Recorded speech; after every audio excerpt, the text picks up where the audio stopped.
dengan film porno, orang-orang tua selalu tidak membolehkan. Jangan itu situs ini. Coba dikaji, itu di dalam agama kan ada.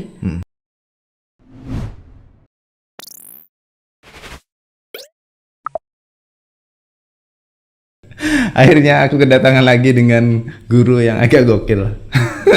Lagi agak. Memang gokil loh ya. Banget.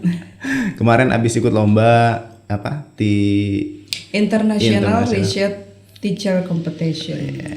Yes, ya. Bagaimana sih Bu? Itu lomba apa sih Bu? Itu lomba penelitian guru ya internasional ya. Kemarin ada 7 negara, termasuk Indonesia. Saya nggak tahu juga finalisnya berapa. Kemudian ini kayak apresiasi menjelang Hari Guru gitu. Hari Guru kan nanti tanggal 28 ya?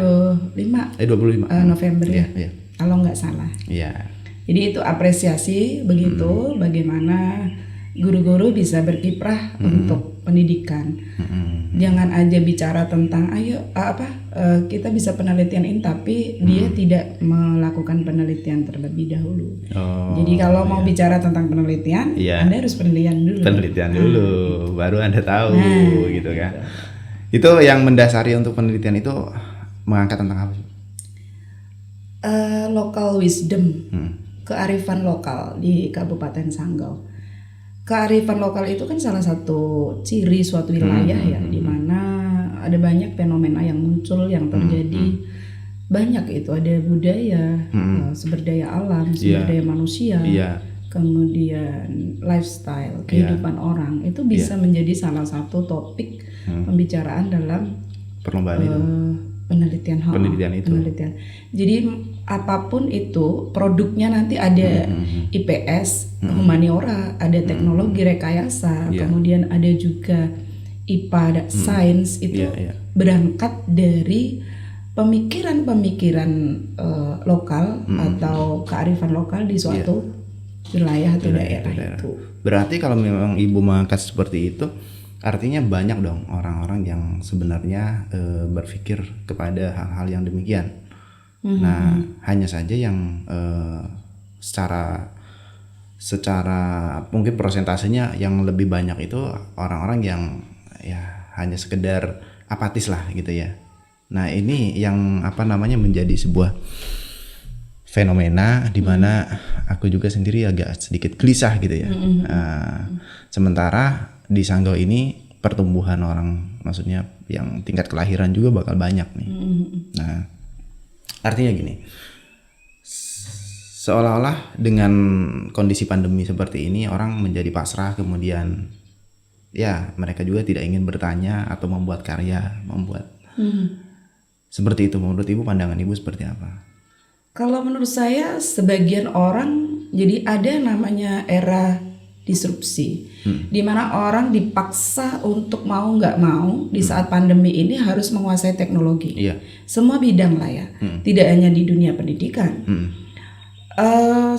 Hampir semua dilakukan secara daring atau online. Nah, kalau kita bicara tentang kepekaan itu yang terjadi atau about local wisdom, kearifan lokal yang ada di Sanggau, itu kalau Anda hanya bicara melalui sebuah tulisan, katakanlah sebuah artikel atau opini, tapi Anda tidak punya solusi, itu sama juga Anda mengabarkan satu berita yang mengambang. Harusnya kita punya satu solusi. Nah, di penelitian itu ada masalah nih di satu tempat nih dari kearifan lokal yang ada di masyarakat itu. Nah, what is your solution? Apa solusi yang kamu bisa lakukan untuk bisa menyelesaikan permasalahan yang terjadi? Misalnya kita bicara tentang tadi ya, bagaimana orang di era pandemi kayak gini, orang itu mulai lemah lah, semuanya menurun lah, semua semangatnya ataunya kinerjanya. Tapi ada di sebagian orang yang justru dia diuntungkan daripada adanya wabah ini gitu, maksudnya kondisi ini, khususnya orang-orang di bidang teknologi dan sebagainya. Nah, kita harus menjadi titik margin di tengah-tengah di mana kita bisa menjadi orang yang bisa memberikan satu solusi, baik itu semangat. Solusi kan nggak harus dikasih betul. Tapi memberikan semangat, support kepada orang-orang di sekeliling kita untuk bisa tetap survive di era pandemi kayak gini. Sebetulnya pandemi bukan menjadi salah satu alasan. Kita nggak bisa nyalahin 1, 2, 3 orang lagi kan. Ini kan udah masalah dunia dan kita nggak bisa dong kayak diem kayak sekolah gitu di excuse, Bu saya bawa anak saya pergi kemana karena saya harus, nggak bisa lagi sekolah, anak-anak yang harus online apapun keadaannya. Kalau ada satu yang masalah yang menghalangi kan bisa dikomunikasikan dengan sekolah. Jadi semua harus ada solusinya, harus ada langkah baik untuk bisa mengantisipasi. Gitu. Jadi bukan kebanyakan ya, dari sebenarnya yang dalam kondisi seperti ini yang paling banyak berperan otomatis kan orang tua ya. Nah, apakah orang tua ada sebuah mungkin terbebani dengan keadaan ini untuk memberikan pendidikan kepada anaknya, atau orang tua tidak mempedulikan ya? Sehingga anak itu jadi seperti semau gue. Iya, semau gue. Kemudian dia tidak mentelaah atau peka terhadap keadaan yang sebenarnya dari sebuah keadaan itu dia bisa mendapatkan pertanyaan. Dari pertanyaan itu dia kembangkan bagaimana. Kemudian dia menemukan sebuah solusi atau sebuah karya atau sebuah penemuan lah, apapun itu. Gitu. Kalau menurut saya begini, pada awalnya otomatis semua orang dihadapkan pada kondisi ini tentu shock, pasti. Betul. Apalagi maaf untuk orang-orang yang misalnya kondisi ekonominya yang di bawah, tiba-tiba harus sekolah menggunakan HP, menggunakan kuota dengan banyak aplikasi yang harus di-download dan sebagainya. Sementara pembelajaran harus semua daring, semua pada saat itu, karena ini sudah PTM udah lumayan lah ya. Ada beberapa sekolah yang sudah masuk gitu. Nah, keterkaitan dengan apakah orang tua itu peduli atau enggak, pada awalnya mereka tentu shock semua pihak. Apalagi dengan adaptasi budaya baru yang enggak disangka gitu. Kita enggak punya planning ke sana gitu. Otomatis gitu. Nah, hal ini tentu lama-lama dengan keadaan yang harus seperti dijalani, keadaan yang harus ini, mau tidak mau orang tua harus beradaptasi dong. Mau tidak mau orang tua harus bisa menyesuaikan diri. Nah, kalau kamu bertanya tentang kecuekan orang tua, tetap aja masih ada namanya orang itu dari 10 orang yang awalnya 7 yang cuek, sekarang jadi berkurang, tapi tetap ada. Awalnya dari 10 kan jadi 7 nih.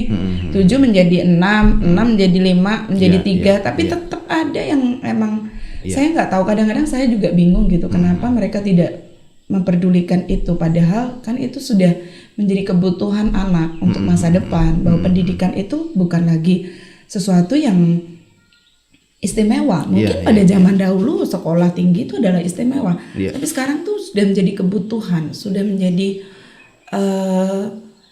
hal yang sangat diperlukan. Ya kebutuhan primer lah untuk setiap orang.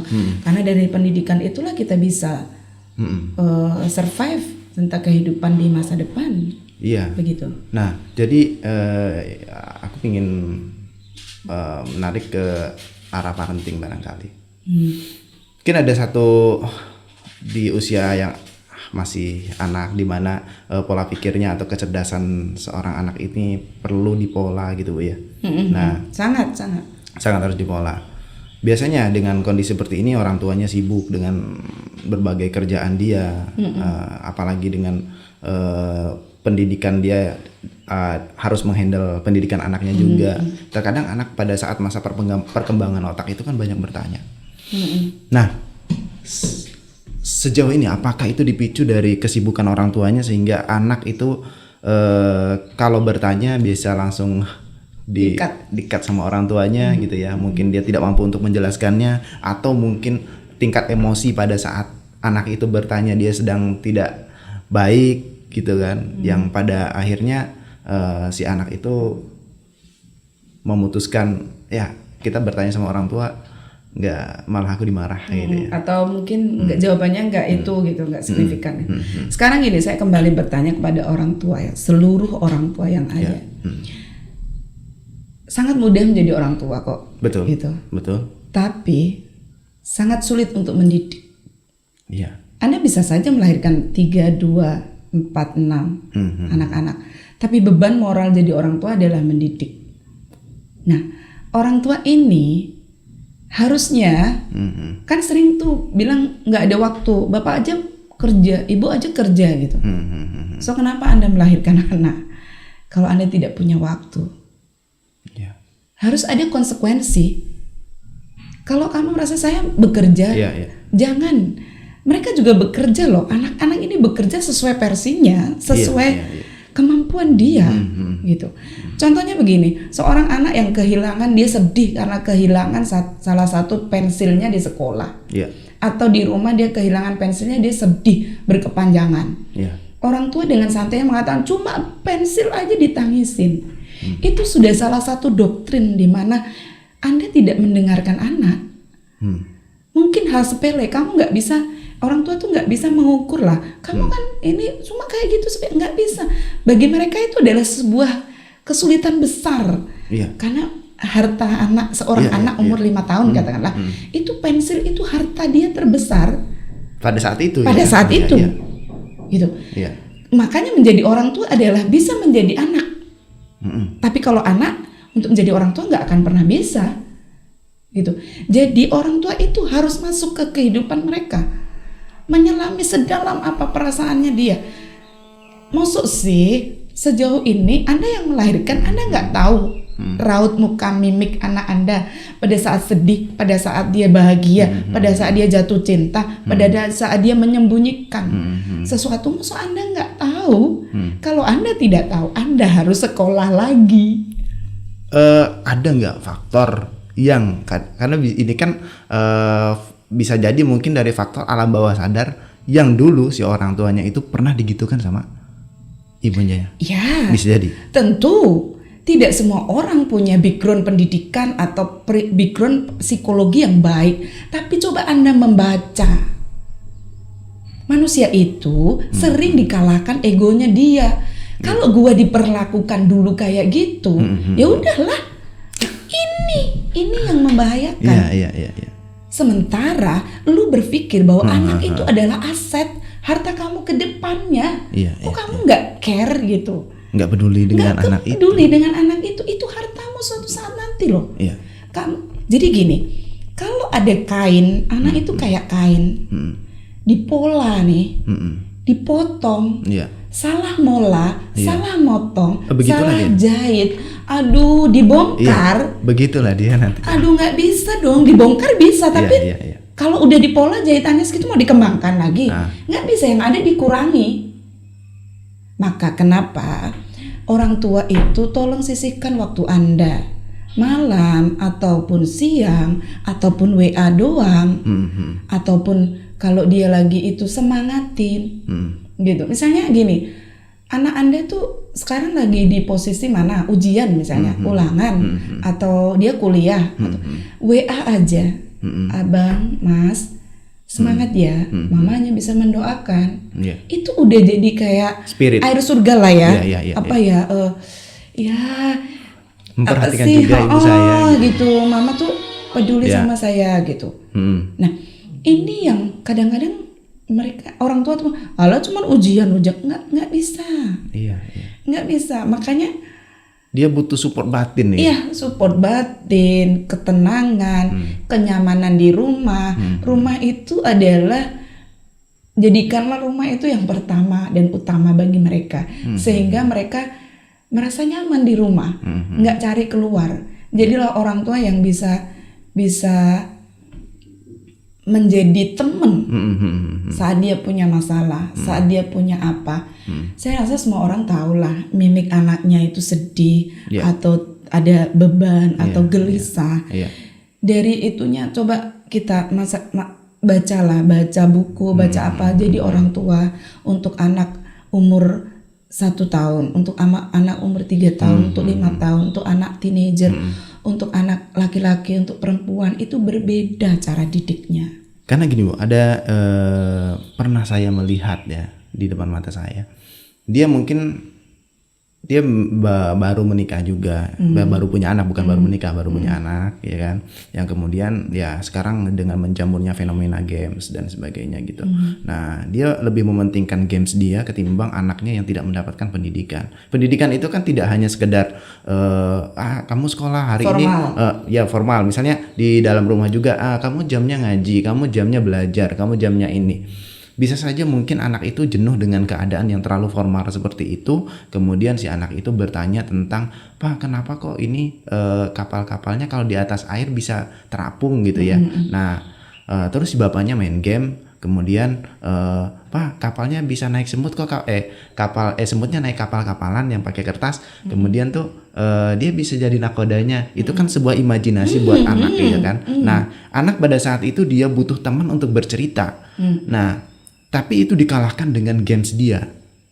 Berarti ego, betul ya? Ego. Nah, apakah itu karena terlalu muda dia untuk menikah, ataukah dia belum mendapatkan pendidikan tentang parenting? Minimnya pendidikan parenting di tempat kita ini. Oke. Menjadi orang tua itu pertama adalah usia ya. Makanya pemerintah menganjurkan. Ya. Usia menikah seorang laki-laki katakanlah 25 minimal. Kalau 30 udah matang. Tapi 30 belum tentu matang, Bu. Belum tentu karena ini belum ada lanjutannya. Ini pertama. Karena secara physically, secara produksi jelas, produktivitas hormon itu kan mempengaruhi. Nanti akan berpengaruh pada kualitas daripada anak ini loh. Itu sangat. Terlalu muda tidak boleh, terlalu tua mungkin malah boleh kali ya. Maksudnya lebih matang emosinya. Kemudian yang kedua itu mindset. Jadilah orang tua ketika Anda siap menjadi orang tua. Jadilah orang tua ketika Anda bisa mengalahkan ego di dalam diri Anda. Manusia itu terlahir sama punya ego semua loh. Mereka mau dia menang sendiri. Mereka mau dia benar sendiri. Mereka mau dia nyaman sendiri. Tapi kalau udah jadi orang tua, ini harus dibagi nih. Minimal ketika Anda bisa menyesuaikan pasangan. Dengan pasangan dulu. Anda pasti bisa menyesuaikan anak Anda. Gitu. Jadi kalau jadi orang tua ini, lu udah bukan lagi diri lu. Kamu bukan lagi diri kamu. Tapi udah ada pasangan, ada orang lain. Yang memang harus membutuhkan perhatian kamu. Dan itu sangat sulit dimaknai oleh orang banyak. Baik itu mereka yang berpendidikan tinggi, dengan usia yang sangat juga cukup menjadi orang tua. Tidak menjadi dasar bagaimana dia bisa mendidik. Kuncinya di mendidik. Ada satu fenomena, Bu, yang agak sedikit kontras juga. Terkadang itu pencitraan yang ada di media sosial tidak berbanding lurus dengan kondisi anak. Jelas, absolutely. Makanya dunia semu, dunia maya. Enggak, maksudnya gini, keadaan yang ada di, mungkin karena dia mementingkan media sosialnya. Ketika saya melihat, saya berfokus kepada anaknya, kemudian anaknya kok seperti tidak terurus. Itu bukan lagi sedikit, malah kebanyakan orang begitu. Jadi begini, orang-orang yang merasa di sosial media dia ingin dipuji, dia ingin wah hebat ya dia sama keluarganya kayaknya aku dan sebagainya, itu sebetulnya insecure loh. Karena apa? Dia butuh pengakuan. Artinya itu bukan diri dia sebenarnya. Bisa jadi demikian. Tapi ada juga beberapa postingan yang emang true. Kita nggak bisa juga. Berarti kalau misalnya dia itu adalah bukan diri dia, artinya ada faktor psikologis dong. Iya jelas. Orang-orang yang ingin dipuji, mendapatkan like banyak, mendapatkan itu secara psikologi sakit mungkin dalam konteks yang lebih rendah. Sakitnya tuh bukan stres yang berat atau depresi itu, tapi mereka tetap sakit lah. Kalau ingin hanya untuk kok kamu ada satu fenomena juga, kok kamu nggak pernah nge-like ituku sih Instagramku atau Facebook sih, kamu nggak ya sama aku ya gitu, kayak gitu. jadi masalah gitu. Ini orang-orang ini kan sakit gitu. Ya terserah gitu kan. Iya kan, mau nge-like mau enggak ya udahlah. Kan kita posting tujuannya harus jujur loh. Posting tuh tujuannya apa? Ada banyak loh. Posting itu ada tujuannya pamer, cari simpati, promosi, gaya-gayaan, nyaingi temennya. Kalau ibu posting untuk apa? Saya menyebar hal baik. Ya oke. Jadi I don't care kamu mau like atau enggak gitu. Enggak. Kadang-kadang aja kalau udah misalnya kayak saya ada itu kepentingan emang harus post, saya post kan. Tapi kalau udah kayaknya limitnya udah nih saya hapus. Gitu saya hapus walaupun yang komen banyak gitu. Kadang agak sayang juga gitu jujur kan secara ini. Kadang tapi ya udahlah kita enggak. Tapi ada yang menjadikan media sosial itu sebagai buku harian dia, Bu? Bisa, makanya kan tidak semua postingan itu pure bahwa pure mereka bahwa insecure mau pamer dan sebagainya dan sebagainya terus hanya karena temennya nggak nge-like lalu jadi masalah gitu. Nah itu juga pendidikan untuk anak loh. Pendidikan untuk anak bagaimana orang tuanya memberikan pendidikan untuk tidak egois, nggak di-like ya udah gitu. Ada juga lucu ya. Jadi temen nih sama-sama cerita jadi saya rasa ini bener lah ya, nggak tahu kalau jokes ya, tapi mungkin kamu pernah juga denger ya. Jadi ada temen tuh nulis status, jadi dia pusing sendiri karena status temennya ini. Dia tuh pikir ini untuk saya kah? Ini kan pembelajaran pendewasaan bagaimana bisa menyerap kalimat-kalimat kemudian membawa aura positif untuk dirinya gitu loh. Jadi nggak usah pusingin postingan orang dong, even itu mungkin mengarah ke elu kan, misalnya gitu. Jadi nggak usah baper lah istilahnya begitu. Jadi ini juga pembelajaran untuk anak-anak kita, orang-orang di sekeliling kita. Kalau saya jadi siswa-siswa kita juga begitu, harus diajarkan begitu supaya nggak suka inilah tadi ya baper dengan harus kita yang nggak mendukung hidup kita itu kita nggak usah pikirin gitu kalau saya kalau kamu posting bagus kita komen kalau posting sedih apa yang bisa kita lakukan sama orang misalnya menghibur kalau kita lihat dulu seperti bencana banjir kayak gini kan misalnya ada postingan temen ya kita baca aja sembari kita berdoa semoga surut gitu nggak harus kan juga diposting bahwa saya tuh berdoa saya tuh ngasih orang saya tuh memberikan sumbangan nggak penting juga lah kan Allah punya catatan gitu. Jadi ini juga bagian daripada pendewasaan pendidikan tentang segala sesuatu. Pengaruh media sosial ini ada satu fenomena lagi yang ingin saya sharing sama Ibu. Seperti apa pandangan Ibu terhadap TikTok? TikTok ini cuman gini ya, saya belum selesai bicara. Orang tua yang masih ya mama muda lah kan, dia doyan dengan TikTok.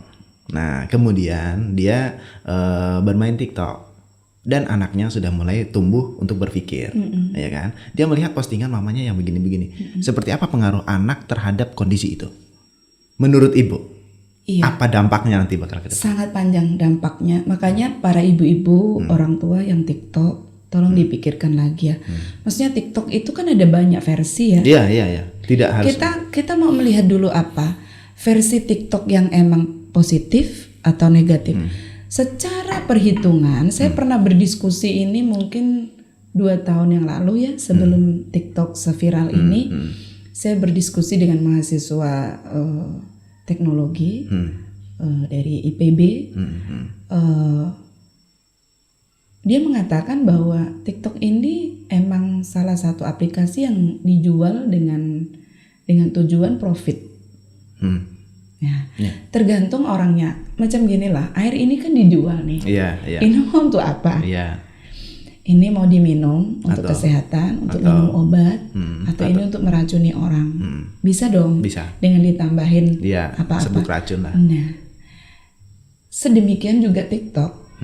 Nah, kalau perilaku seseorang terhadap TikTok yang sudah tidak itu memperlihatkan sesuatu yang memang tidak layak diperlihatkan, jejak digital itu sangat sulit untuk dihapus. Jadi tolong dipikirkan secara jujur, mau positif atau negatif ya. Saya tidak saya pribadi ya, saya kurang suka atau kurang serp dengan yang disebut dengan TikTok. Karena asumsi TikTok, walaupun ada yang positif, itu asumsi orang itu tidak menyenangkan, kurang pas menentrapkan, membuat sesuatu yang menyejukkan. Coba membuat begitu, itu loh. Kalau saya sih nggak menyejukkan kata-kata itu, tapi ya orang kan berbeda dan itu harus dinikmati. Memang itu dijual. Kembali lagi ke siapa penggunanya gitu. Jadi menurut saya bagi ibu-ibu, bapak-bapak sih ada juga kan bapak-bapak yang juga TikTok kan. Apalagi maaf yang ibu-ibu guru ya, ibu-ibu guru. Betul. Itu kalau bisa karena ya. itu bakal dilihat sama siswa-siswi. Makanya jejak digitalnya kan ada. Mungkin Anda menghapusnya, tapi orang udah ngerekamnya loh gitu. Walaupun mungkin postingnya 3 menit yang lalu, Anda baru sadar, kayaknya harus dihapus deh. Tapi kan udah berapa orang yang lihat? Itu harus itu. Karena ada beberapa fenomena, mungkin Topik juga nonton yang lagi viral kemarin, bahkan sampai trending ya. Pendamping daripada Bapak siapa Kapolres ya, siapa itu sampai bapaknya harus kehilangan pekerjaannya gara-gara ibunya TikTok dengan membawa uang. Betul. Nah itu kan juga harus dipikirkan. Kita harus mikirin, apalagi ibu-ibu nih, apa yang Anda lakukan tuh pikirin dulu pasangannya, anaknya, anak itu, Bu. Saudara, lingkungan, betul. Institusi, tempat bekerja dan sebagainya gitu. Jadi slow aja lah gitu, slow aja. Makanya manajemenkan emosi, keinginan Anda sefluktuatif yang emang fluktuasinya itu rata gitu. Fluktuasinya tuh ini apa sih namanya, sandi rumputnya tuh nggak usah terlalu yang tinggi atau jadi rata aja gitu. Kalau Anda mau menikmati silakan menikmati. Kalau Anda mau meniru kayaknya jangan lah. Kalau saya tirunya yang bagus aja gitu ya. Iya. Kalau kalau bagi saya ya pribadi itu ada sebuah ketakutan, dan bagi saya itu adalah pandemi yang sesungguhnya. Dan ini virus ini akan berkepanjangan dan tidak ada vaksinnya. Betul. Nah, begini. Ketika seorang ibunya kemudian dia bermain TikTok atau mau bermain di Instagram, kemudian berbicara dengan gaya-gaya yang fenomenal gitu kan. Nah, itu kan akan dilihat sama si anaknya. Kemudian pasti si anak itu juga melihat komen-komen orang yang menyerang dia. Berpengaruh gak kira-kira dengan psikologis anak? Jelas. Anak seorang artis ada tuh. Saya nggak perlu sebutkan lah. Itu sampai stres gara-gara mamanya seperti itu. Akhirnya dia bilang dia bilang sama mamanya, dia bilang katanya nggak usah jadi artis lagi udah, atau hilangkan Instagramnya gitu. Jadi kan postingan lo itu adalah senjata buat Anda. Mau senjata baik mau negatif, itu kan senjata. Jadi kalau menurut saya ya postinglah hal baik, sekali-sekali agak lebay biasa bolehlah gitu. Pada saat apa gitu lebay dikit nggak masalah lah. Saya rasa selama itu masih berkutat dalam keluarga, saya nggak apa-apa sih menurut saya. Karena begini, misalnya ya dalam bayangan saya, dia bercerita tentang suaminya mungkin hubungan dia lagi nggak bagus dalam rumah tangganya, curhat. Kemudian curhat itu dipublish di dalam Facebook begini.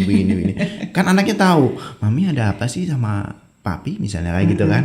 Nah itu kan sesuatu hal yang walaupun secret lah ya. Ya maksudnya walaupun itu kondisi itu tidak terlihat di dalam secara fisik misalnya gitu ya. Tapi kan tulisan dia menimbulkan pertanyaan, dan itu pasti keluar dari lubuk hati dia kan. Bahkan orang-orang yang seperti itu terkadang saya lebih fokusnya kepada anaknya, psikologis anaknya. Misalnya dia ada gara-gara sama si temennya atau sama ininya gitu kan. Kan anaknya ini akan melihat secara psikologis pasti ada keberpihakan dong. Apakah keberpihakan sama ibunya, apakah kepada si ininya gitu ya kan. Kemudian dia melihat komen-komennya, ya kan. Artinya ini akan menimbulkan perubahan psikologi terhadap si anaknya, perubahan cara berpikir malahan. Artinya dengan begitu dia akan tumbuh lebih dewasa dengan cara yang salah, betul? Kalau tumbuh dewasa ya dengan cara yang salah, betul itu. Maksudnya memang akan terjadi. Jadi gini, kita harus perhatikan nih. Makanya ini semua orang ya harus tahu nih. Ada usia golden age. Bahkan saat mengandung saja kita juga harus beraura positif kan. Membaca hal baik, tidak menggosip, tidak menceritakan orang, tidak menonton hal yang tidak baik, even itu bukan hanya pornografi kan, tapi juga kekerasan, kata-kata dan sebagainya. Makanya kalau di tradisi Jawa kan kita harus jaga itu. Saya rasa tidak tradisi Jawa semua harus jaga. Semua harus jaga. Semua itu sebetulnya pendidikan loh. Kalau hati ibunya tenang, anaknya pasti tenang, bibinya juga tenang. Setelah dia lahir itu ada golden age sampai umur 5 tahun. Apa yang dibilang bapaknya direkam dia itu rekamannya sangat-sangat betul, bening dan itu akan membekas. Nah, terus kalau ditanamkan salah, ya udahlah dia tumbuh salah. Kalau ditanamkan baik, dia akan mengingatnya menjadi hal yang baik. Sampailah dia SD kan, atau mengenal dunia sekolah lah, TK dan sebagainya.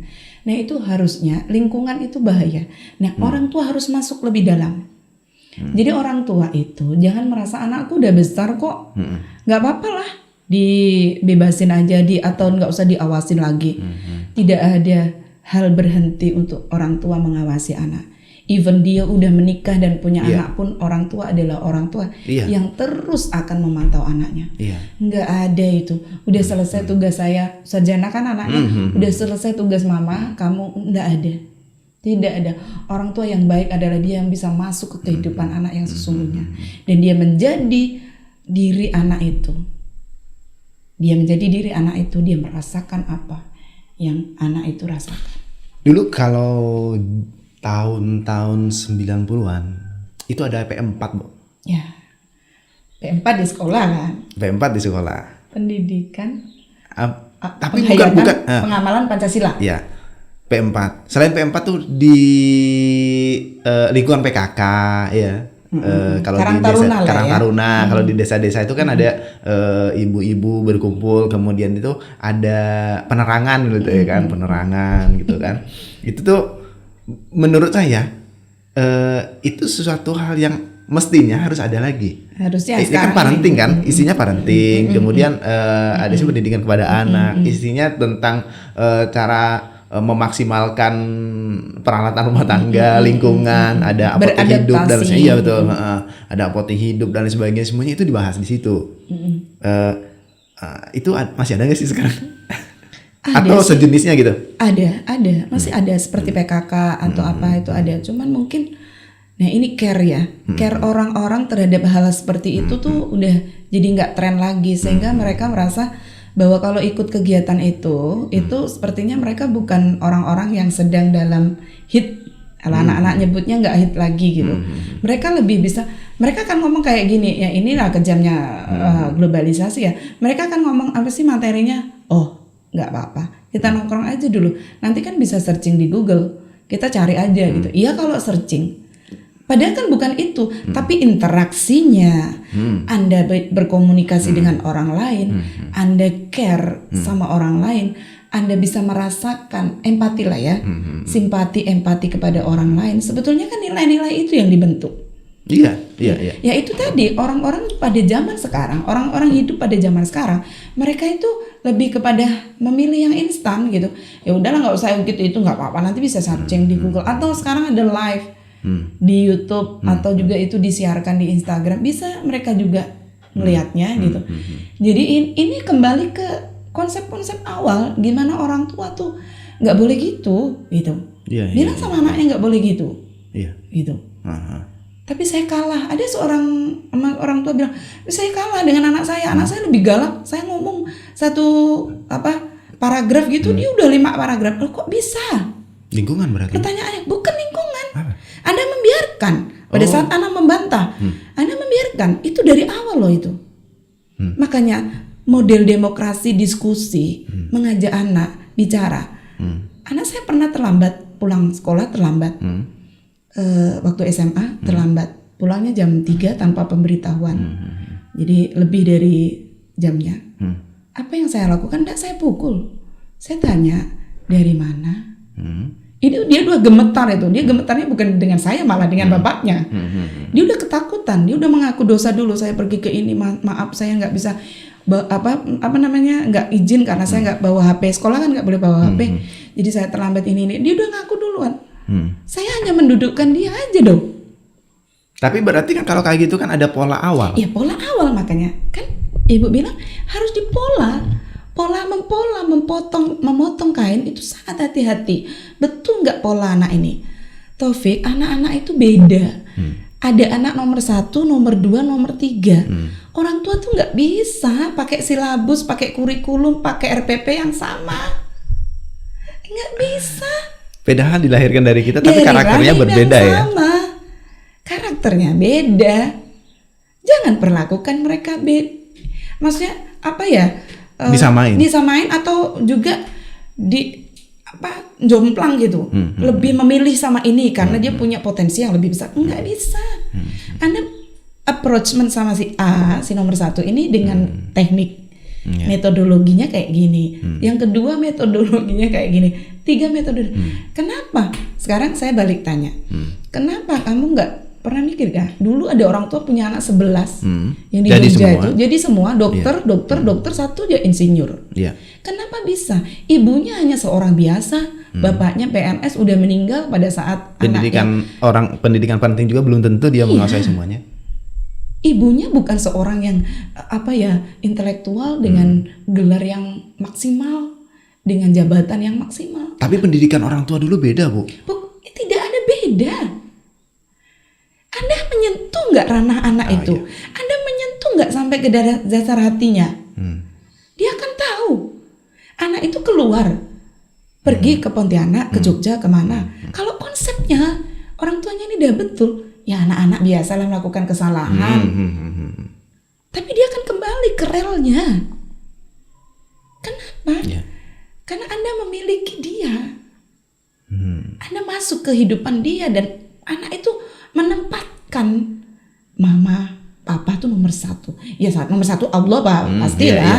Tapi itu. Jadi kalau saya begini, gimana perasaan mama? Saya pernah bilang sama anak saya, jangan membuat air mata mama jatuh karena kamu membuat mama kecewa atau kamu membuat sesuatu kesalahan besar dalam hidup mama. Tapi buatlah air mata saya buatlah air mata mama sama papa tuh jatuh. Tapi karena bangga sama apa yang kamu lakukan. Itu dikonsep sedemikian, kalimatnya menyentuh ranah-ranah. Ketika anak-anak mau tidur, ketika dia ada masalah, itu disentuh gitu loh. Tidak hanya masuk bahwa saya udah nyukupin dia kok, HP-nya bagus, laptopnya bagus, sekolahnya sekolah pilihan, sesuai enggak? Berarti ini menjadi salah satu faktor di mana peningkatan kecerdasan pada anak ya, Bu? Sangat. Jangan jadi orang tua deh kalau Anda nggak jadi orang tua yang betul-betul mau mengerti. Itu harta kamu loh. Iya. Itu masa depan kamu loh. Iya. Kalau mereka berprestasi pasti disebut itu anak siapa sih? Iya, orang tuanya pasti. Anak-anak nakal juga disebut itu orang tuanya siapa? Ya. Gitu. Ya. Jadi sekarang menjadi orang tua itu gampang, tapi tidak segampang yang Anda pikir. Sulit, tapi tidak sesulit yang Anda takutkan. Ya. Masuklah ke kehidupan dia. Apa sih susahnya? Ya. Kenapa kakimu sakit, Nak? Apa luka kah? Loh, di wajahmu ada jerawat tuh. Gimana tuh? Ayo, kenapa tuh tadi? Jatuh cinta kah atau apa? Santai aja lah. Sehingga anak itu merasa lebih membuka diri. Iya, membuka diri. Dia akan merasa gampang untuk bercerita dengan kita. Gitu. Saya pernah merasa sangat-sangat salah menjadi orang tua ketika anak saya ini kan 2. Ketika dia pada masa-masa SD kelas 4 dan 5 itu saya merasa, ya Allah kenapa seperti ini? Kamu pikir saya seperti ini karena saya tidak pernah gagal? Saya pernah, Fik. Jadi saya pernah merasa saya tidak pernah menyalahkan anak saya ketika anak saya nakal. Tapi saya bilang, ya Allah, apa salah saya? Ya Allah, apa kekurangan saya? Ya Allah, saya gagal jadi orang tuanya. Kemudian saya cari referensi, saya cari buku, saya cari teman. Teman itu nggak juga telan mentah-mentah semua pendapat dia. Buku juga nggak harus telan mentah-mentah. Kaji lagi, sesuaikan dengan Al-Quran. Sama nggak? Apa yang salah dalam diri saya? Banyak orang tua, itulah anak saya tuh, itulah dia tuh karena ini. Mereka tidak pernah menyadari bahwa kesalahan terbesar ketika anak melakukan kesalahan adalah ada pada orang tua. Ingat apa yang Anda pernah lakukan sama orang lain. Ingat apa yang Anda pernah lakukan sama orang tua Anda. Ingat apa yang udah pernah lu buat nyakitin orang. Pada saat yang memori kamu kayak dilupakan. Gitu. Jadi jangan menyalahkan semata-mata anak, lingkungan, apalagi ngelabrak temennya. Itu salah total. Justru malah menimbulkan premanisme ya. Bukan premanisme, tapi anak bukan lagi berhenti, malah dia akan semakin lagi. Iya, jadi si anak itu malah lebih arogan. 2 kali apa yang dia lakukan. Jadi teman saya pernah bilang begini, waktu itu game ya. Jadi saya belajar nih, teman saya cerita, saya belajar. Dia bilang, saya pernah nemuin anak saya game waktu itu ngabisin uang. Rasanya mau saya pukul dia di situ. Waktu itu masih dingdong lah, apa sih tuh yang zaman tahun 90-an. Dia bilang, teman saya bilang waktu itu, tapi hampir saya pukul dia. Tapi saya mikir, kalau saya pukul, anak ini nanti akan bukan berubah, tapi lebih gila lagi. Akhirnya dibawa pulang ya anaknya, sampai di rumah dipukulnya. Apa kata anaknya ketika itu? Kan mamanya bilang, kita diskusi, maafkan mama ya, mama udah gini-gini. Nggak apa-apa, tapi saya bersyukur mama nggak pukul saya di depan orang, karena saya juga punya harga diri. Anak segitu udah mengerti harga diri. Anak segitu udah tahu. Jadi saya bilang, saya nggak nyesel. Sekarang setelah saya marah dia waktu itu, dia berubah, tidak pernah mengulangi lagi. Catatan saya ada satu, anak juga punya harga diri. Jangan dipermalukan, dimaki-maki di depan temannya. Itulah kamu tuh, kok nggak tahu diri. Jangan, coba tarik dulu, kakak kita pulang dulu, ngobrol. Kok bisa di situ sampai malam? Ngapa? Dia pasti akan menjelaskan. Makanya saya bilang, sentuh hatinya. Karena yang jujur dalam kehidupan ini, yang sangat-sangat bisa mengubah hidup kita adalah hati, mata batin kita. Nah, kalau seseorang udah tersentuh mata batinnya, nggak ada tahu. Kalau di dalam sebuah rumah tangga, biasanya kayak gini ya. Kalau misalnya di hutan ya gitu ya, mungkin saya mengambil persamaan yang agak sedikit berbeda. Misalnya si harimau sama citah ini berkelahi, ya kan. Nah ini kan memiliki emosi yang membara juga nih sama-sama gitu ya, berkelahi. Kemudian dia akan, kenapa singa itu disebut raja hutan, karena mungkin dia punya emosi, punya emosi yang melebihi mereka berdua, sehingga begitu mereka berkelahi, digapnya sama si ini emosinya lebih tinggi daripada mereka berdua, akhirnya mereka berdua beralih perhatiannya, fokusnya kepada si singa itu. Akhirnya mereka takut gitu ya. Apakah di dalam rumah tangga perlu ada alpanya yang seperti itu? Contoh lah misalnya ibunya kepada anaknya dia memarahin gitu ya. Nah berkali. Atau si ibunya dia membela kepada anaknya. Kemudian anaknya masih rebel seperti itu. Kemudian si orang tuanya gitu ya, si yang suaminya misalnya papanya langsung gitu berhenti. Langsung berhenti semua, dan anak itu akan takut kepada ayahnya misalnya seperti itu. Perlu nggak sih? Oke. Sebetulnya itu menurut saya salah. Tapi dalam rumah tangga harus ada satu orang yang jadi karismatik. Bukan alpa, tapi dia jadi karismatik. Yang orang berkarisma dengan galak, dengan sangar ini berbeda ya. Orang dengan karismanya itu matanya mau kemana, itu udah takut loh. Saya itu kaitan dengan saya. Saya waktu dulu masih anak gitu, saya sering ada kayak bekas tip gitu kan, ada dinamonya, kemudian saya buatin kapal-kapalan kayak gitu ya. Nah Tapi ketika saya pingin juga bermain, pernah saya menyalahkan kepada kedua orang tua saya. Coba lihat mereka itu bisa bermain, mereka punya banyak teman, ya kan. Nah sementara saya terkungkung di rumah, gitu ya. Nah terkungkung di rumah, bapak saya galak waktu itu. Nah kaitan dengan itu, memang bapak saya tidak pernah marah yang seperti apa gitu ya. Nah tapi saya waktu keluar, waktu saya mau main mobil-mobilan dengan teman saya, ya. Saya udah bawa mobil-mobilan, udah bisa bikin dari kayu kayak gitu, mau saya seret bawa mobil-mobilan. Kemudian bapak saya di depan rumah, karena dia tahu saya tuh mau main. Bapak saya di depan rumah. Kemana? Katanya. Mundur bu, saya bu. Mundur bu saya. Saya bikin layang-layang itu di dalam kamar sendiri. Kemudian mau keluar itu saya tunggu bapak saya nggak ada. Kemudian tahu-tahu layangan udah di atas. Nanti mama saya datang. Yang penting saya nggak mainnya nggak terlalu jauh. Saya masih mau gitu ya. Apakah itu yang disebut apa itu bukan disebut alpha? Apakah itu disebut yang karismatik itu? Sebelum saya jawab, saya tanya dulu. Kamu tersiksa nggak waktu kecil dulu? Kamu merasa? Saya bukan tersiksa, tapi saya tertekan. Tertekan. Kamu merasa nggak imbasnya sekarang? Iya, merasa. Kamu merasa atau kamu merasa bahwa ayah kamu tuh nggak fair sama saya? Pernah nggak kamu merasa gitu? Atau justru kamu berterima kasih karena ayahmu seperti itu? Justru aku untuk saat ini ya, untuk saat ini ternyata benar ya ajaran bapak saya. Jadi kalau kamu bicara tentang raja itu yang menguasai, itu enggak boleh.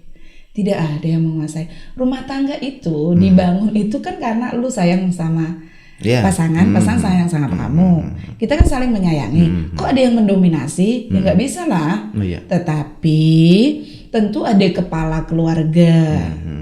Ada nakodanya yang bertanggung jawab, siapa nih yang bawa? Ya tentulah laki-laki kan. Nah, menimbulkan sosok karismatik itu nggak mudah bagi laki-laki. Kita punya tanggung jawab yang berbeda kan. Laki-laki dan perempuan pasti udah ada job description-nya masing-masing, bahkan di Al-Quran juga ada. Allah sudah memberikan bahwa laki-laki harus panduan-panduannya ada kan. Nah, laki-laki harus bertanggung jawab penuh. Nah, memang susahnya di sini. Jadi makanya laki-laki itu berat.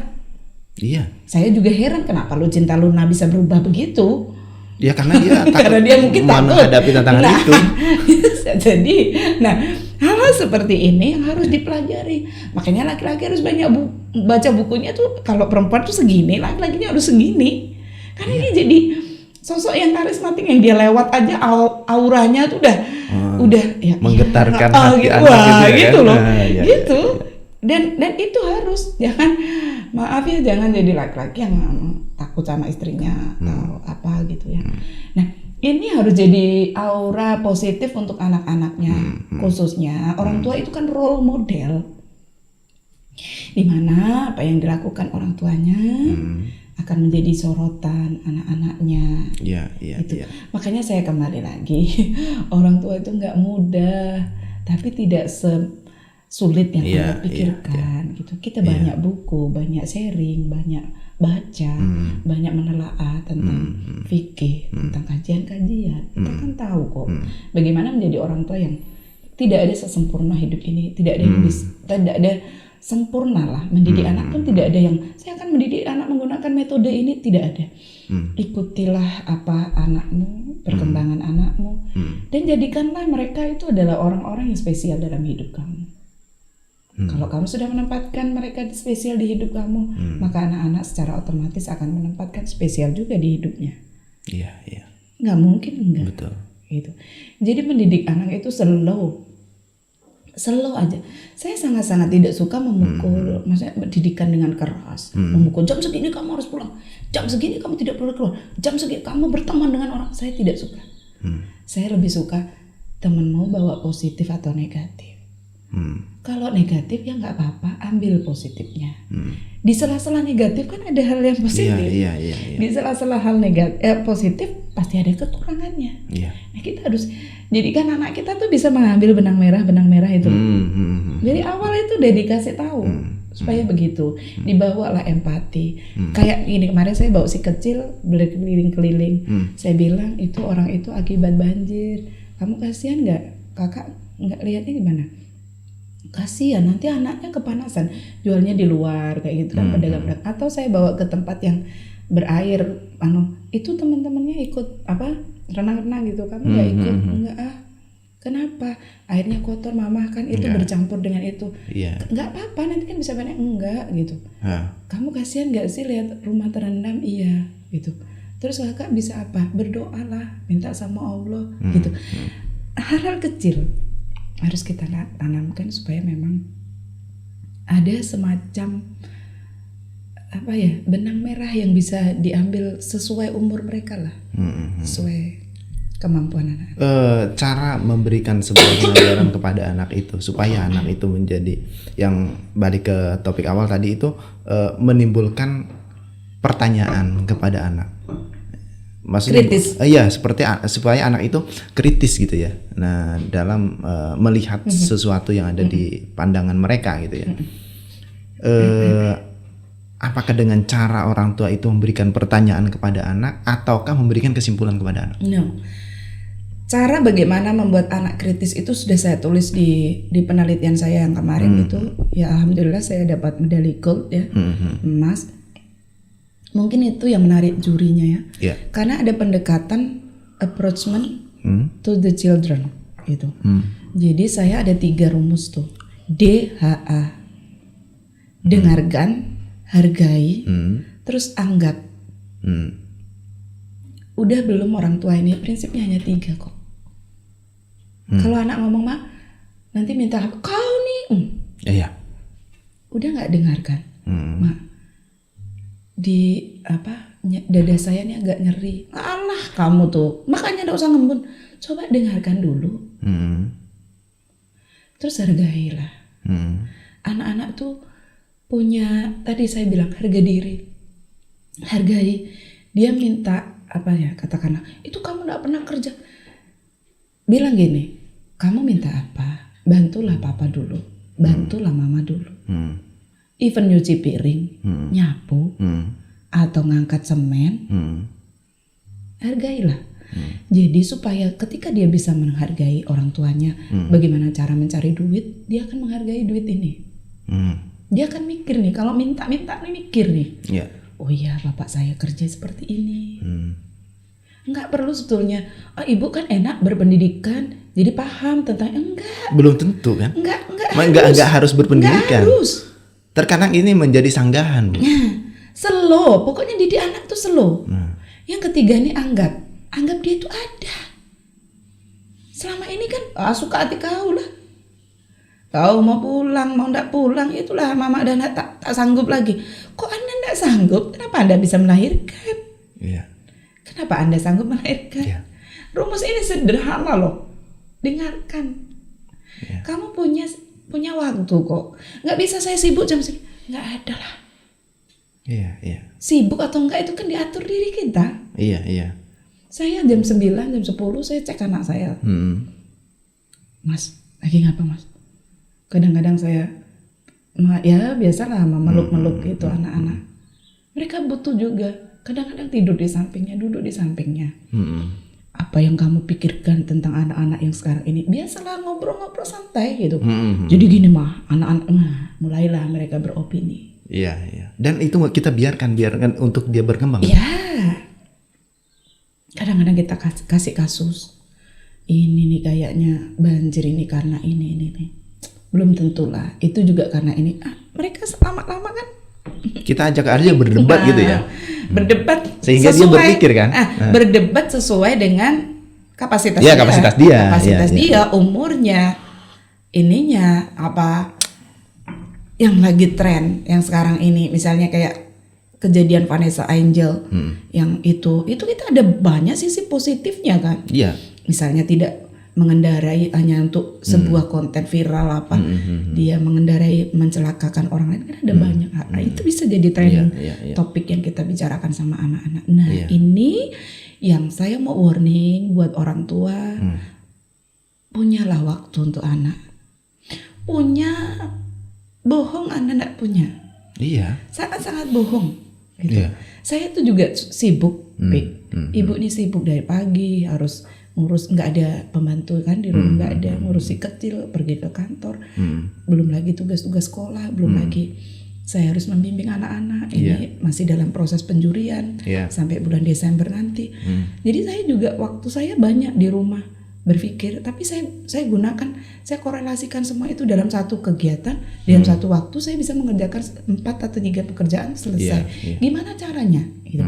Terus saya punya quality time untuk anak, bersama mereka, hanya nonton Upin Ipin, hanya makan pisang goreng, hanya makan kue, sama minum kopi, sederhana aja, tapi kita harus nggak bisa ditawar lagi, harus. Karena investasi dia. Nah, kita nggak bisa ngomong, itulah saya ini nggak punya waktu. Saya mulai saat ini, wahai orang tua, ubahlah mindset Anda. Nggak ada yang terlambat. Even itu sudah berkeluarga ya anaknya. Harus. Berarti memang diskusi di dalam internal anak ya, kita sama anak itu penting berarti kan, untuk meningkatkan kritis itu. Saya rasa bukan penting lagi, tapi itu daily need, kebutuhan. Iya betul, iya. Udah menjadi habit ya. Iya.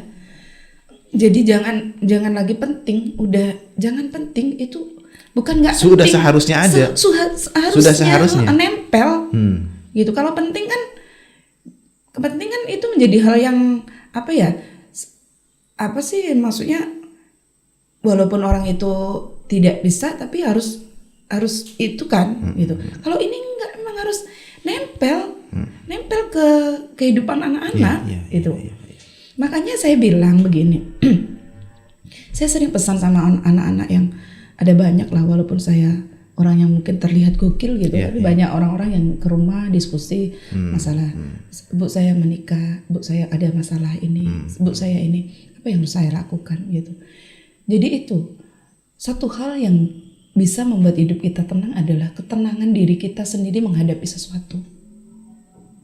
Seberat apapun, seheboh apapun masalahnya. Bukan menanggapi dengan sebuah kepanikan. Iya kan, santai aja lah. Bukan santai itu nggak dipikirin, enggak, tapi jangan gerasa-gerusu. Oh ya saya harus dengarkan temannya dikasih saran temannya satu diterima, nanti ini diterima, nggak usah, di cooling down dulu. Betul nggak temen itu? Betul nggak orang itu? Pokoknya santai gitu. Karena apa? Ya kembali sama topik tadi bilang, ibu-ibu yang curhat tentang masalah itu, nggak usah. Suami istri itu nanti akan bersama lagi kok. Nggak usah, seburuk apapun ya udah, itu udah jatah lu gitu. Kamu pikir bahwa orang yang di luar sana bisa lebih baik dari yang kamu temukan? Enggak kan? Ya udahlah, makanya cintai kekurangannya, bukan cintai kelebihannya. Nah kalau kita bisa memposisikan ini, insya Allah lah, anak-anak, keluarga kita tuh slow gitu loh, tenang gitu. Ada duit diem, nggak ada duit diem. Ada masalah diem, nggak ada masalah juga diem. Udahlah slow aja lah. Nikmati, tetap tersenyum walaupun batin kita kayak di rumah mesti ada masalah atau apa. Senyumlah dengan orang gitu. Di rumah ada masalah, dengan orang ngomong gitu. Kamu nggak akan pernah tahu kan seberapa berat beban ibu kan. Tapi setiap kali saya ketemu kamu, pernah nggak saya sedih, topik saya tuh ini, pernah nggak? Lagian buat ngapa? Iya, itu loh. Itu mau saya konsepkan sama orang-orang. Hanya ingin mencari simpati. Bagilah sesuatu yang baik sama orang, even kamu merasa lu tidak baik-baik saja. Nah itu mau dikonsepin hidup orang kayak gitu. Tapi Bu, kata teman-teman, tapi Bu kalau kita kayak gitu semua nggak ada yang apa ya, distraction, maksudnya nggak ada yang bikin heboh gitu. Ya sesekali bikin heboh, nggak apa-apa, tapi jangan berkepanjangan. Cuman kan ada juga caranya. Ada caranya. Maksudnya ada angle lain yang bisa kita buat heboh itu kan. Gitu loh. Jadi nggak usah santai aja. Kayak saya kan juga santai, apa ya, hidup tuh bukan dikeluhkan, tapi dijalani lah. Kan ada Allah. Nggak ada duit, nggak ada apa-apa, nggak ada teman, kita gitu, ada Allah gitu. Untuk tempat kita minta, tempat kita curhat gitu. Gitu. Jadi nggak ada lah. Jadi pikir saya kenapa orang bisa terpuruk sampai kenapa maaf ya orang tuh bisa bilang saya pakai narkoba karena ini misalnya, saya pergi ke malam karena ini gitu. Ya kamu nggak mendewasakan diri kamu, bagaimana Anda bisa mendewasakan orang? Iya. Ditatalah hidupmu dulu, tatalah hatimu dulu. Gitu. Sehingga anak itu melihat orang tuanya sebagai role model dia. Iya, santai. Anak saya juga melihat mama tuh santai, gitu. Mama, papa tuh ya udah orang yang emang saya nggak pernah nuntut gitu. Jadi anak saya mau kuliah nih, yang nomor 2 nih, saya bilang waktu itu saya sempat berpikir dia harus mengikuti salah satu kemauan kami, gitu. Kami, bukan saya aja, kami gitu. Tapi kesini saya berpikir dia yang nomor 2 ini agak lain kan, dia bisa bicara gitu. Jadi saya bilang oh iya ya. Perlu demokratis juga. Gitu ya. Be yourself lah sekarang. Saya nggak nuntut kamu harus. Mama hanya bisa berdoa. Kamu bisa menjadi orang. Dan satu hal yang saya mau bilang sama anak saya, semuanya lah, apapun pilihan kamu, jurusan apa yang kamu mau, jangan mengeluh, jangan merasa bahwa saya kok kesulitan, enggak, itu udah pilihan kamu. Saya nggak milihin loh, sama dengan pasangan suatu saat nanti, kamu udah pilih, tanya dulu nih, yakin nggak, bener nggak? Tentu orang tua pasti dilihat lah bibit-bibit bobotnya. Sekali lagi ditanya lagi, serius nggak? Bener nggak? Kalau mereka sudah begitu, ya sudah. Karena itu didikan bapak saya begitu. Ketika saya memilih seseorang, bapak saya bilang, apapun yang terjadi, bapak nggak mau cerita sedih itu ada. Seberat apapun itu, berceritalah tentang apa kebahagiaannya kamu dapat. Bukan kesedihan. Tapi tidak membuat anak itu jadi kemudian overthinking tentang karena dia seorang orang tua menceritakan kebahagiaan terus kemudian dia tidak melihat dari sebuah proses. Kita selalu menceritakan sesuatu pasti ada pesan moralnya dong. Pasti. Plus minusnya ada. Yang baik boleh diikuti, yang enggak jangan. Tahun 95 waktu saya masuk kuliah, Topik, itu pergaulan anak udah juga gila-gila loh. Maksudnya macam-macam loh dengan tingkah pola mahasiswa pada saat itu. Sekarang tahun berapa? 2021. Apa yang terjadi? Mungkin 30 kali lipat dari tahun 95. Nah, saya harus menceritakan itu untuk bekal anak-anak saya bahwa dulu juga ada. Cuma zamannya berbeda, modusnya berbeda, penanganannya berbeda. Anak saya juga harus tahu dong, supaya dia akan mewanti-wanti dirinya, langkahnya. Saya bilang dengan anak-anak saya, berteman dengan orang jahat itu sah-sah saja. Yang penting Anda bisa mengambil poinnya. Berteman dengan anak-anak kriminal, nggak apa-apa. Kadang orang tua kan suka. Jangan itu temanmu tuh gini, nanti kamu ketemu. Tapi ada waktunya kan, Bu. Trust them. Percayakan sama dia. Lu udah bekalin dia kok. Kalau nggak gitu kita nggak bisa menguji kemampuan dia dong. Kalau dia hidup bersama orang-orang baik terus, begitu dia ketemu orang jahat, banyak opini. Opini mending. Nah kalau dia masuk, ikut gila kan? Karena itu membuat sesuatu apa nih baru bagi dia. Jadi santai aja. Makanya saya bilang santai tapi terstruktur. Tapi ada senjatanya nih. Kalau mau ini, ini gitu. Sama dengan film porno, orang-orang tua selalu tidak membolehkan. Jangan itu situs ini. Coba dikaji, itu di dalam agama kan ada. Ketika kamu akan menonton ini nanti imbasnya ke sini. Secara moral begini, secara perilaku seksual begini, begini. Berarti kalau berikan pemahaman itunya, bukan di blame, disalahin. Enggak. Ini ilmiahnya begini. Ilmiahnya begini. Sehingga dia bisa menentukan pilihan. Dia akan menentukan. Kan ada orang yang over nonton film porno, ini akibat psikologinya dia akan menjadi exhibition, dia akan menjadi apa? Ada banyak itu ilmiah kok, bukan saya porno. Sehingga pertama dia tidak tabu. Iya. Yang kedua dia bisa membuat pilihan. Iya. Yang dia tahu apa yang langkah yang harus dia. Kalau dia selalu anak-anak tuh dikat, dia akan mencuri di luar, temennya ngajak, ini yuk lah, mamamu nggak tahu. Kalau konsep udah tahu, mama sih memang nggak tahu, tapi Allah tahu. Itu beda. Iya. Makanya selalu aja, selalu anak-anak semua ya. Semua orang yang saya anggap begini, semua orang yang sudah kenal saya, mereka adalah anak-anak saya. Termasuk saya. Iya, jelas. Apakah ada saya anak ini? Kalau kamu salah juga saya akan kasar, ngomong nggak boleh pek, kamu salah gitu. Saya kan begitu. Gitu. Tapi kalau kamu merasa misalnya kamu tidak terima, ya udah, saya nggak akan pernah. Gitu. Pokoknya setiap orang yang saya mengenal saya dan saya sudah merasa belonging lah, memiliki dia dalam arti kata yang memang secara batin kita ada keterikatan, saya akan mengingatkan. Salah kecil pun tetap saya kasih tahu. Itu. Wow. Ini parenting. Parenting yang. Iya. Oke lah Bu, kita udah panjang lebar kayaknya kita berbicara. Mudah-mudahan ini teman-teman bisa mengambil kesimpulan ya. Dan ini memang perlu banyak sekali ruang diskusi untuk membahas tentang ini sehingga orang itu tahu gitu Bu. Supaya tidak hanya sekedar menyalahkan, tidak hanya sekedar, tapi orang itu bisa menelaah seberapa peduli dia terhadap anaknya, dan seberapa peduli dan lingkungannya.